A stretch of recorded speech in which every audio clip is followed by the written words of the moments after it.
Should I know the Declaration on the Rights of Indigenous Peoples by heart before I go to the UN?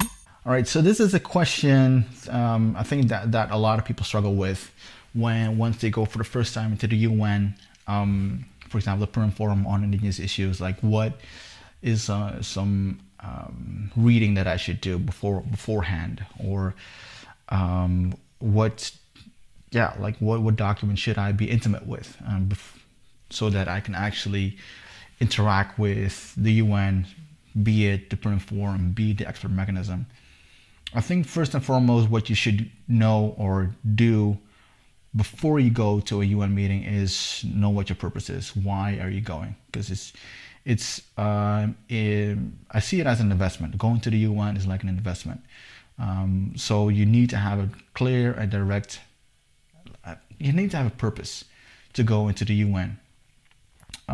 Otherwise, you spend 2 weeks spending money on food, accommodation, travels, and everything else. For what? You know?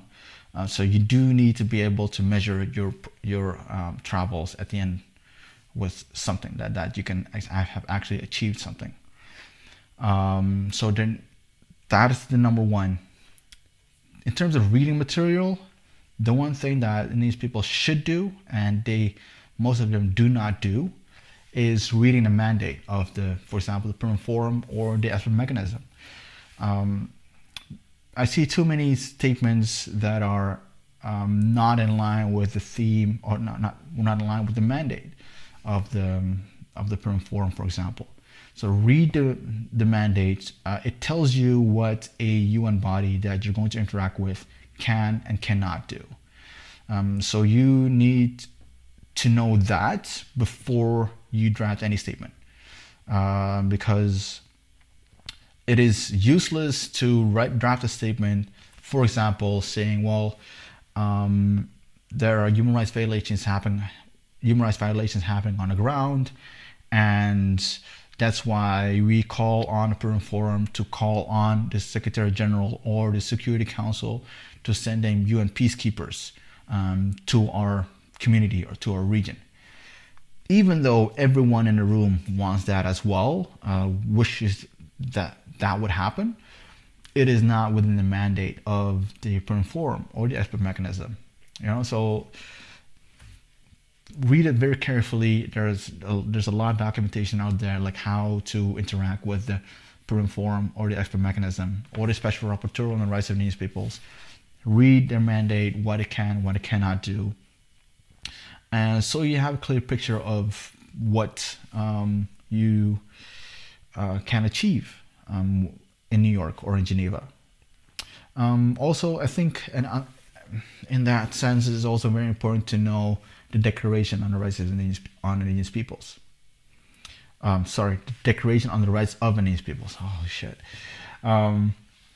It's very important to know that document as well. You don't need to know it by heart, as in like every single article from the top of your head.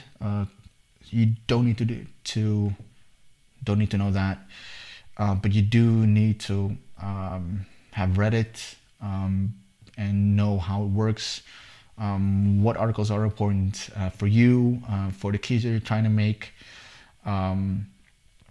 and yeah, need to be able to use articles, like link situations to situations that are happening on the ground in your community, link it to those articles. And I think that is important. So knowing documents by heart, not necessarily important. You do need to have it at your fingertips though. So know the mandate of the declaration, the mandate of the meeting that you're going to, the Declaration on the Rights of Indigenous Peoples, and of course the purpose. You need to have a purpose to go to the UN. Otherwise, and if you have all those three, then you can like do a lot of things in those 2 weeks or in the 1 week when you're in Geneva.